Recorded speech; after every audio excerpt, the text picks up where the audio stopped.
Eu me referi recentemente no meu canal, no YouTube, a uma questão do sangue e da água, né? Por que eu estou tocando nisso?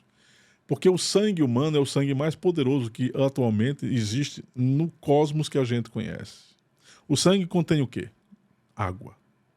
Nosso corpo é constituído de quantos por cento de água? 75% de água. Uhum. Então, a água que está no sangue, no plasma, o plasma humano é formado de 90% de água, na verdade, né?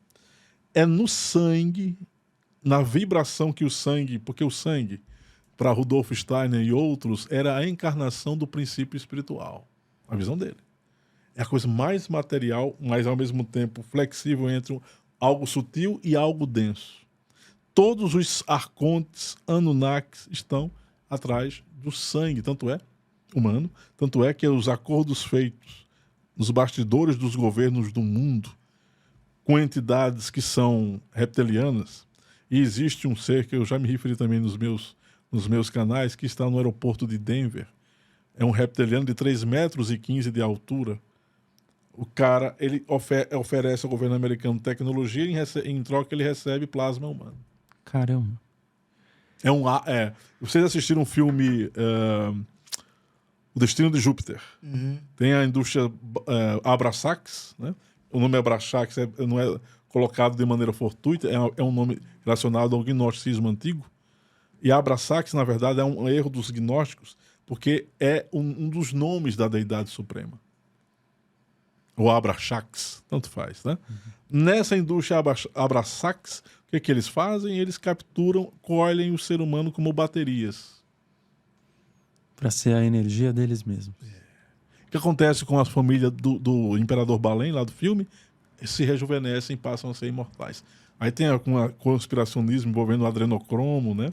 Mas se eu disser que isso tem fundo de verdade, por que eu estou falando de tudo isso aqui ao mesmo tempo? O sangue humano produz coisas que a gente não imagina. Se você pegar uma frequência correta, colocar um copo com sangue, ou mínimo poucas gotas, mantralizar com uma certa intenção, esse sangue vai virar outra coisa, vai deixar de ser o sangue que você conhece do ponto de vista científico. Os magos da antiguidade faziam isso e criavam golems, que são elementais artificiais para obedecer o seu comando. Aliás, isso é feito até hoje, só que a galera não fala tanto, mas faz. Existe. Né? Isso aqui são elementais. São forças para manter o controle. De novo apareceu ele. Então, nós estamos num processo onde nós só temos uma... eu vou colocar dessa forma, pode parecer muito pessimista. E me avisem se eu estou sendo pessimista demais, mas assim, nós só temos uma espécie de saída, que é desestruturar e desestabilizar todo e qualquer sistema cujo objetivo é deixar você muito dócil demais, muito quietinho demais, muito obediente demais, e com alto grau de alforria, de rebelião no sentido positivo. Uma rebelião filosófica, onde você construa valores a partir do que você vivencia e não a partir de valores que são impostos a você. Tá? É esse o ponto. Esse seria... você falou que tem três... Estava falando há um pouco tempo atrás, são 3 maneiras de sair dessa Matrix. Essa seria uma delas? Sim. É que eu estava falando dos simulacros de Baudrillard. Né? Eu estava falando eu me referi aos conceitos dele, mas eu ia falar da teoria da caverna de Platão. Você sabe da teoria da caverna de Platão, está todo mundo acorrentado, dos pés ao pescoço. Pode recapitular aí para quem não conhece. Para quem nunca ouviu falar, Platão, no livro 10 da República, fala de que todos os seres estão presos da corrente, nos pés ao pescoço. Só que um belo dia, e essas pessoas estão olhando vultos passar projetados numa parede e estão ouvindo barulhos, pessoas brigando, pessoas com sei lá o quê, e alguém consegue se libertar daqueles grilhões, né? E essa pessoa sai de dentro da caverna correndo velozmente e vem a ela a incidência muito intensa dos raios do sol. Então, quando você está correndo e o sol muito intenso, você não consegue enxergar muita coisa. Essa pessoa começa a diminuir os passos, sai da caverna. Aí o que ela observa? O sol, árvores, animais, realidade. Aí ela tem uma intuição. Bom, a verdadeira realidade é essa daqui fora. O pessoal lá dentro está numa ilusão. O que eu vou fazer? Eu vou retornar para tentar libertar. Mas o Platão foi safado. Ele não disse como o cara conseguiu se libertar dos grilhões. Aí ele entra, volta para a caverna. Lá fora é o mundo real. Eu vim aqui para libertar vocês. Aí o que os caras fazem? Você é louco. Você enlouqueceu. Vamos matar você. Platão também não diz como matam. Eles estão todos presos, né? Mas tudo bem. É uma artimanha do pensamento de Platão, né? Sim. É verdade. Mas Não tinha pensado nisso. Mas o fato é que ele tentou fazer algo e quando alguém tenta libertar a consciência das pessoas, ou é crucificado, ou é ridicularizado, ou tem a sua vida chafurdada, no sentido de perder a credibilidade pessoal, o sistema age dessa forma. Mas tem uma coisa que na sua pergunta, agora eu estou entendendo por um outro viés, e que é muito chocante. Tudo isso pode ser um jogo onde os mestres e essas trevas, no fundo, trabalham com o mesmo objetivo, com caminhos diferentes. Um discurso desse acaba com qualquer perspectiva de alguém se espiritualizar, mas pode ser que seja necessário, em algum nível. Ou seja, nós só temos uma saída, é entender as coisas como funcionam e não como a gente deseja que elas sejam. Porque existe no ser humano uma idealização de como a verdade ou como as coisas devem ser. O futuro talvez mostre para a gente que as coisas não funcionam dessa maneira. Que não há como você escapar do aspecto de ser o que você é. Com trevas e luz ao mesmo tempo. Nós, seres humanos, somos maravilhosos porque somos trevas e luz ao mesmo tempo. Mas ter consciência de que somos trevas e luz simultaneamente, liberta. Perfeito. Não ter essa consciência é o que eles mais desejam. Teria nessa visão a possibilidade de uma dessas pessoas, um desses seres, né, que se libertou da caverna de Platão e voltou para tentar avisar ser Jesus? Sim, Jesus é o arquétipo que encarna isso. Jesus, Apolônio, Siddhartha, Confúcio, Lao Tse, Gina Mahavira. Os avatares. Todos esses avatares, alguns deles têm uma programação muito limitada quando encarnam, porque um avatar vem com uma programação específica para poderem agir. Eu gosto mais do conceito de Jivan Mukta, que é o ser que se auto-faz como ele se torna um avatar por ele próprio. Ele não fica preso. Eu vou ajudar a humanidade porque eu quero e não porque alguém disse que eu tenho que ser. Uhum. Os avatares vêm por uma determinação. Você vai vir em meu nome para ser o avatar, o avatar Kalki, bababá. Não. Eu vou por... É o Homem-Aranha da Marvel, que, o amigão da vizinhança que vem ajudar. Por aquele ele se sente bem. Ele se sente bem e não receber nada em troca. Eu quero ajudar quem está precisando. A emanação da deidade do ser. Certo? A deidade é pura por causa disso. Perfeito. Não há um segundo interesse. Aí o que a gente faz com a deidade? Um barganha tudo que Deus... se Deus não me der uma casa, um apartamento, um bom salário, eu não acredito em Deus. É a barganha que a gente faz e é um crime, do ponto de vista kármico, isso é muito complicado, que a gente está o tempo todo fazendo isso. Por mais que a gente não admita o fato, mas funciona dessa forma. E a Matrix espiritual, só voltando nela, por mais que a gente entenda esse seu lado que existe de fato um aprisionamento, né, um controle no fundo do fundo, não deixa de ser uma porta de entrada muito interessante para a pessoa se despertar, concorda? Na verdade, sim, e eles estimulam isso. Sim. Os dominadores estimulam que você entre na Matrix espiritual. Porque uma técnica de meditação que você começa a fazer, ou um livro de filosofia que você começa a refletir, isso pode abrir portas dentro de você. Mas qual é o problema depois? Você fica preso numa bolha, né? Eu tenho que, com todo respeito aos nossos irmãos espíritas, né? Eu só vou ao centro espírita para tomar paz. É um exemplo. E me sentir bem com o que o palestrante vai falar. E fazer o tratamento com chakras. Beleza, tem que ir mesmo, né? Porque ajuda. Mas aí você fica viciado. Aí fica preso no circuito. É um sistema utilitário, não é uma libertação espiritual, né? Aí você vai na religião católica. Eu preciso ouvir a homilia do padre. E consumir a hóstia lá. Aí no culto neopentecostal, o evangélico, você tem que entender que a palavra de Deus está na Bíblia. E se eu questionar o pastor, eu estou no inferno. É até hoje assim. Estamos no século XXI e o discurso ele é anacrônico, atrasado, retrógrado, porque uma egrégora não alimentada por novas formas mentais é aprisionante. As egrégoras obsoletas são um câncer para a humanidade. Porque são formas mentais que a gente está jogando no éter e que a gente está... É um feedback o tempo todo. Crer. Aí você crê e não tem o esforço de compreender o porquê que você está crendo. Então, aí me surgiu uma dúvida interessante. As egrégoras obsoletas são um câncer para a humanidade. Se surgisse um novo avatar agora, com essa visão da deidade, falando eu quero ajudar porque eu quero ajudar, não por buscar algo em troca. Se surgisse um novo avatar agora, ele poderia fundar um sistema bom para ser seguido. Ou isso também cairia nessa armadilha da Matrix espiritual? Infelizmente, isso cairia na Matrix espiritual novamente. Por que se ele viria de um avatar? Porque o ser humano ainda não se tornou devidamente hábil em entender isso aí que você está colocando. Mesmo que um avatar venha, e existem avatares hoje na Terra sem holofotes, fazendo um trabalho que vão ter repercussão daqui a 100, 200, 300, 400 anos. Ele vem com esse objetivo. E todos vieram, na verdade, com esse objetivo, se a gente for entender. Um Siddhartha Gautama com as 4 nobres verdades, né? E o octuplo caminho, aquilo ali liberta o ser humano da roda do Sansara, cara. Do universo todo. Mas qual é o problema? A gente transformou a filosofia de vida de Siddhartha Gautama em religião. Porque não era religião, era filosofia de vida.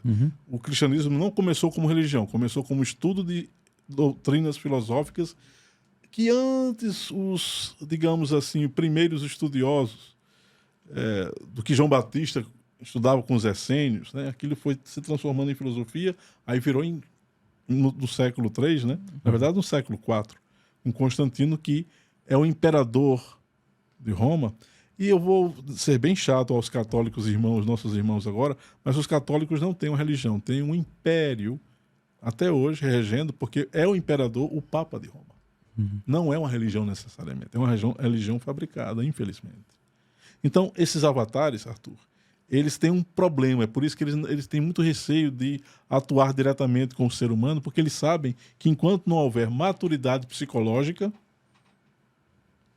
não vai ter liberdade plena. Vai ser uma bolha novamente. Agora, ao mesmo tempo, eles precisam, contraditoriamente, fazer alguma coisa. Senão, se Voltaire dizia, grande filósofo renascentista, se os mistérios não existissem na face da Terra, as escolas de sabedoria, as escolas iniciáticas que ele se referia, a humanidade estava entregue à barbárie. Então é preciso que hajam, sim, Jivanmuktas, avatares, despertadores, porque eles movimentam a massa. O objetivo, às vezes, é movimentar. Para que alguém como Arthur, como Ricardo, possam... Opa, peraí, alguma coisa em mim está diferente agora. É aquele clique que já faz que você tenha um outro tipo de visão, de perspectiva de mundo. Então o despertar não é para todos? Infelizmente, não é para todos, nem em um período extenso de um ciclo longo, não é. É apenas um grupo que se beneficia, não é se beneficia, é um grupo que desperta. Aí, num próximo ciclo cósmico, eu que não consegui despertar e fiquei atrás do Arthur ou do Ricardo, e eles foram muito além, eu só vou despertar num outro ciclo. Porque a evolução é distinta, nem todos estão no mesmo time. Sim. E essas pessoas que se libertaram, o que acontece com elas?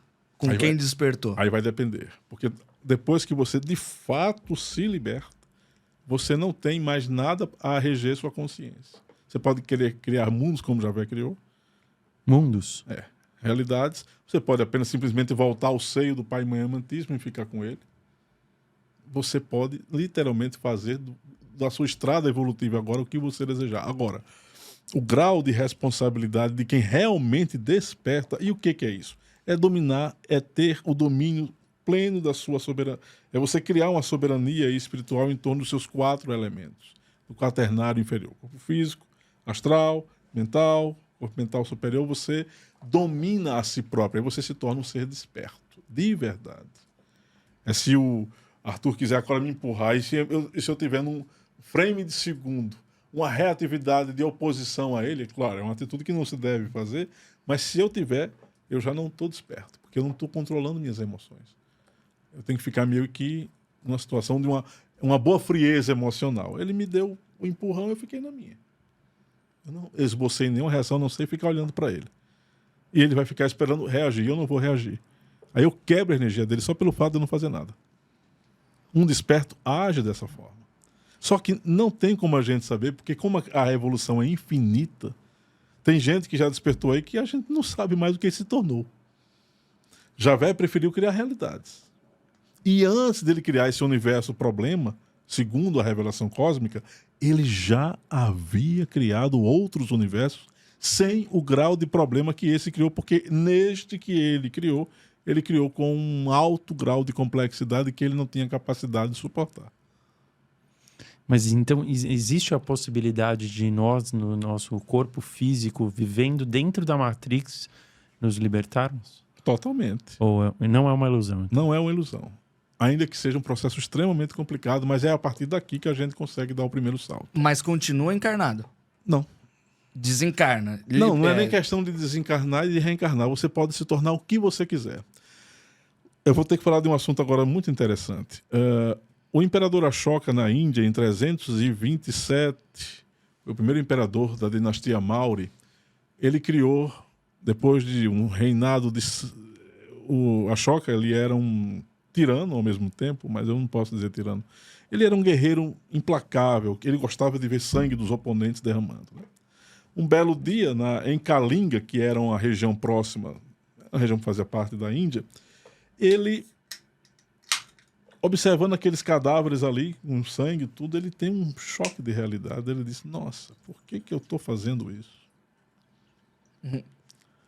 E ele volta para o palácio mudado. Aí ele já começou a receber as primeiras notícias do que Siddhartha Gautama estava fazendo. E ele começou a ler sobre a filosofia de Siddhartha, né? E ele começa a selecionar 9 pessoas para que 9 pessoas possam ler a realidade e, a partir da leitura feita da realidade, ajudar a humanidade. Ele muda a atitude. É o primeiro Paulo oriental, é o Ashoka, né? Ele cria a Sociedade Misteriosa dos 9, que criou o Vimana Shastra, que é um artefato, um tratado sobre a existência dos Vimanas, o que são Vimanas, naves, OVNIs, WAPs, que a gente conhece hoje. Caramba. Isso está lá atrás. Né? Aliás, a palavra Vimana é veículo de Manas. Manas é a mente, tá? Pilotado pela mente. As naves, de fato, são pilotadas mentalmente. Caramba. Então tem esse aspecto aqui. A Ashoka cria a Sociedade dos 9 e esses caras estão disfarçados até hoje, se transformando no que eles quiserem, porque eles já descobriram como dominar o átomo. Não por meio de bomba atômica, fissão nuclear, né? Mas por um processo de autoconhecimento em que o átomo que é inteligente obedeça ao comando da minha vontade. Aí você explica um Jesus que consegue ele desmaterializa o corpo, rematerializa quando ele quer. Eu estou colocando o exemplo de Jesus porque é o mais próximo que a gente tem. Sim. Isso é uma ciência que os caras sabem há muito tempo. E se eu disser a vocês que em 1347, em plena era da peste bubônica ou peste negra, um frei chamado Frei Bartolomeu de Montefalco, ele limpava uma das bibliotecas do mosteiro de São Bento. O mosteiro estava arrasado porque as pessoas adoeceram e morreram, então o mosteiro ficou em condições muito difíceis. E ele encontra um manuscrito. Aí nesse manuscrito, o manuscrito estava escrito em aramaico antigo. Ele sabia traduzir do aramaico, né? E ele começa a sentir uma vibração muito estranha com o manuscrito, porque ele começa a tremer. O manuscrito parecia ter sido feito ontem, impermeável a qualquer tipo de desgaste, como o livro de Zianda Blavatsky, que também é impermeável quimicamente. A fogo, a ar, qualquer coisa. O livro de Zianda, que é Blavatsky, tira como base para fazer a doutrina secreta. Pelo menos é assim que eles contam. Esse manuscrito ensina não como você vai ser depois que você morrer. Ele ensina para você não morrer mais. Uma imortalidade. E isso aqui é produto da ação já da Sociedade dos Nove de Ashoka. E nesse manuscrito, que tem 7 níveis de escrito nele, né? Ensina como você transferir sua consciência, as técnicas adequadas de respiração para você imortalizar o seu corpo. Uma das técnicas que se divulgou é você às 3 horas e 33 minutos da madrugada, o período da meia-noite às 4 da manhã é um período onde os mundos cancelam as barreiras fortes entre o mundo físico e o mundo espiritual, né? Às 3 horas e 33 minutos, quando você faz respirações profundas, intensas, e aqui existe uma técnica chamada Nadi Shodhana, que é a técnica de você alternar a respiração de uma narina para outra. Isso aqui é antigo demais, mas não é só essa técnica. Mas o livro explica que se você faz o Nadi Shodhana e começa por 40 dias consecutivos a criar um jejum da palavra e outras coisas mais que o manuscrito traz, você consegue entrar numa condição onde o seu corpo de luz é criado, ou uma faixa vibratória luminosa, que você passa a viver mais aqui e o corpo físico passa a ser um apêndice da sua realidade. Mas isso está no manuscrito. Aí, veja, a humanidade de hoje, tendo o conhecimento pleno desse manuscrito que eu recebi como informação, que está sob o cuidado de uma antiga ordem secreta que há séculos está na humanidade. E esse manuscrito aqui, se for divulgado em plenitude o que ele contém com uma humanidade ignorante, predominante, infelizmente, como é a nossa, avaliem quais as consequências desse tipo de coisa. Nossa. Bom.